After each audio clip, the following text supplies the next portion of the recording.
Alright, what is going on, guys? It is XLT here, bringing you a brand new video, and today's video is yet another trade update video. We had one a couple days ago, and some other news dropped yesterday about the Aqib Talib trade to the Rams. I'll talk about that maybe towards the end of this video very briefly, but the topic of this video is going to be the two trades that the Cleveland Browns just pulled off today. They traded star wide receiver Jarvis Landry from the Dolphins. The Dolphins traded him to the Browns for 2 draft picks, and the Bills just traded Tyrod Taylor to the Browns for, I think, a 65th round, not a 65th round, the 65th overall pick, and I think that's it. It's just him for a 3rd rounder. So I think, these are some monumental moves that the Browns are making. This is going to shake up a lot of stuff. Obviously, these aren't set in stone until March 14th, but this is a huge move for the Browns. They're getting one of the, I don't want to say one of the better wide receivers in the NFL, because I think he's a little bit overrated, but they are getting a pretty good quarterback, a guy who doesn't turn the ball over, a guy who's very careful with his throws, a guy who can be mobile, who can win you a game with his feet and with his arm at the same time. And you've got a wide receiver in Jarvis Landry, who's got some of the surest hands in the NFL, even though he isn't that effective. I think he's a little bit overrated, but I do think he still is a good receiver. He puts up good numbers every year.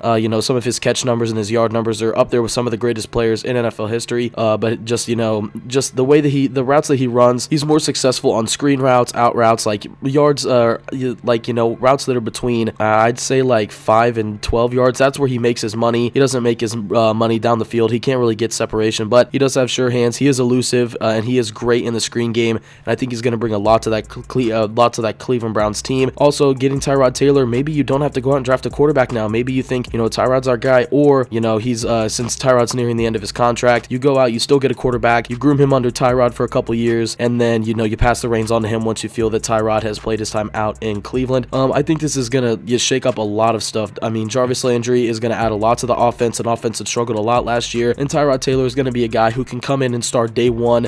He's going to be better than Deshaun Kaiser, and probably better than any of the rookies that you have the chance of drafting with the 1 and 4 picks in this draft. And I think these are really smart moves by the Cleveland Browns. This is a front office led by John Dorsey, who was very active when he was with the Chiefs. He had a very good draft classes. He drafted guys like Kareem Hunt. He drafted Tyreek Hill. He drafted Chris Jones. He drafted Ramik Wilson. He drafted a lot of key players for the Chiefs team. He drafted a lot of guys in Green Bay that are still in Green Bay, and that are still very good players. He drafted guys like Clinton Dix, Demarius Randall, Morgan Burnett. He drafted Casey Hayward, who has gone on to the San Diego Chargers and proven that he's one of the best cornerbacks in the NFL. And now with the Browns, maybe he can do some of the same magic. Maybe he can go out and get some free agent guys, because he went out and he got Alex Smith in free agency for the Chiefs, which ended up pushing them over the hump and making them a playoff team. Maybe he can do that with the Browns. The Browns have a lot of talent. I'm telling you, they do. It may not seem like it because they have won 1 game in the last few years, but they have a lot of talent, especially on the defense side of the ball. They've got a lot of guys on the defensive front. They've got Myles Garrett, who's a absolute beast in the pass game and in the run game. Super physical, he's a very good athlete, I guess is what I'm trying to say there. Then you've got Danny Shelton, one of the best run-stopping nose tackles in the NFL. You've got Larry Ogunjobi out of Charlotte, of all places, who's a very good player, very solid player for that team. And you've got a defensive end in Carl Nassib, and Emmanuel Ogbah is your other defensive end, and he's pretty good too. Switching him out with a situational pass rusher that is Carl Nassib is very good too. So I think they've got a very good defensive front. Their linebackers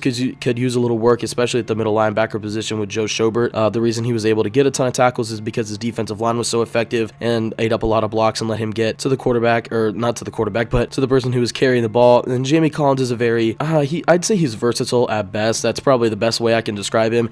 Pretty good in coverage, pretty good at getting to the passer, and he's pretty good just in the run game in general. He can do a lot of things, and it's very helpful to that Browns defense. And Christian Kirksey is a very speedy, very good tackler at the outside linebacker position, which is really what you want. So maybe now you can go out and I don't know what you do in the draft now, because since you get a quarterback this year, do you really have to take one this year? If you're, your 4th overall pick, maybe you target Saquon and you get a free safety like Derwin James or Minkah Fitzpatrick with the 4th pick. I don't really know what direction the Browns will go. I know that these moves are super big. They're pretty much game breaking right now.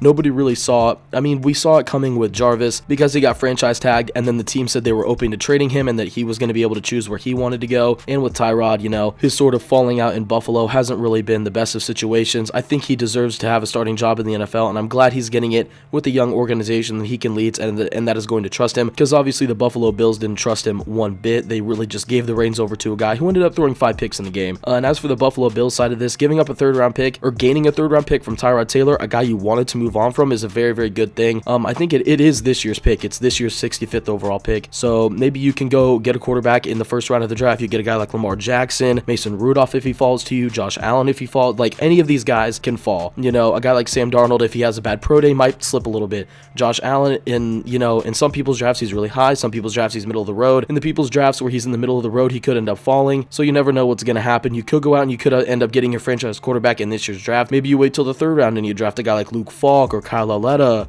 or you draft a guy like Mike White later in the draft. I don't really know what you are going to do if you're the Buffalo Bills.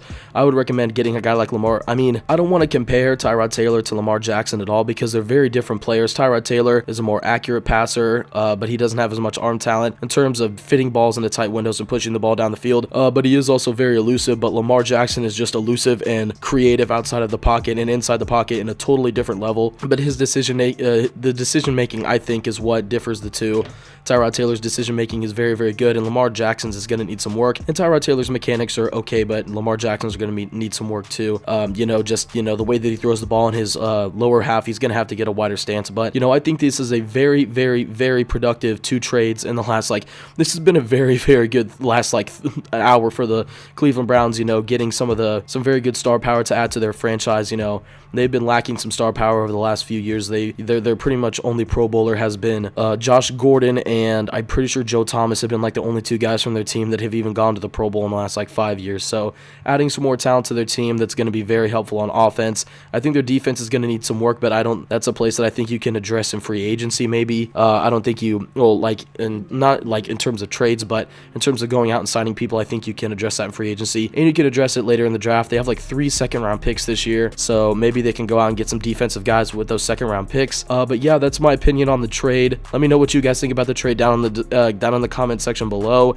Let me know if you think it's good or bad, if it helps the Browns, if it hurts the Dolphins, or if it hurts the Buffalo Bills. I personally think it does hurt the Dolphins, but I think they were trying to get Jarvis Landry off the books for a while. I think they want to go after some younger, more elusive, more versatile players rather than a guy who is literally just a screen pass specialist. That's honestly the label I would put on Jarvis Landry.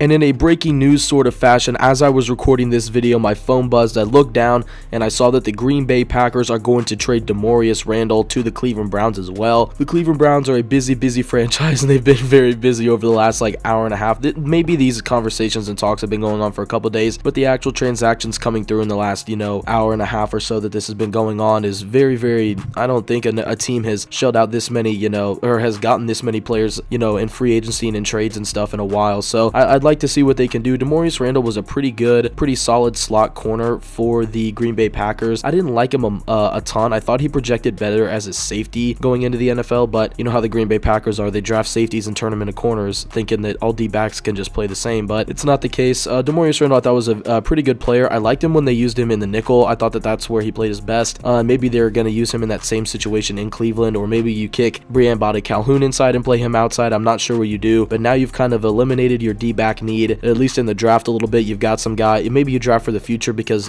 Jason McCourty or Devin, I can't remember. I think it's Devin. Devin McCourty he's not in the younger stages of his career. He's kind of, he's nearing 30. I think he is 30. He might be 30 already. But he's at the later stage of his career. You might want to bring a guy in to help rejuvenate that secondary, maybe a safety, maybe a linebacker. Maybe you decide to play Demorius Randall at his given position, which would be safety. I'm not sure what you do there in Cleveland, but you got a lot of pieces on your hands. You got a lot of talent. I'm sure that they can make it work, especially since they haven't really had a lot of talent. Now they're making moves to get talent, and I think that they are going to use it pretty effectively. A lot of people have given them a lot of flack, and they haven't really given them a break because, they haven't had a lot of talent, and so that's why they've kind of been losing. But over the last few years, they've drafted pretty decently in terms of later round picks, and on the defensive side of the ball, at least they've drafted pretty okay. But, getting these free agents is really going to help out their team a lot. And that's going to do it for the video, guys. Please leave a like and subscribe if you did enjoy. I will be dropping more trade videos soon. If any more trades happen, any more big time trades go on, I will be letting you guys know, giving you my evaluation, giving you my analysis. And yeah, that's pretty much going to be it. This has been XLT signing out.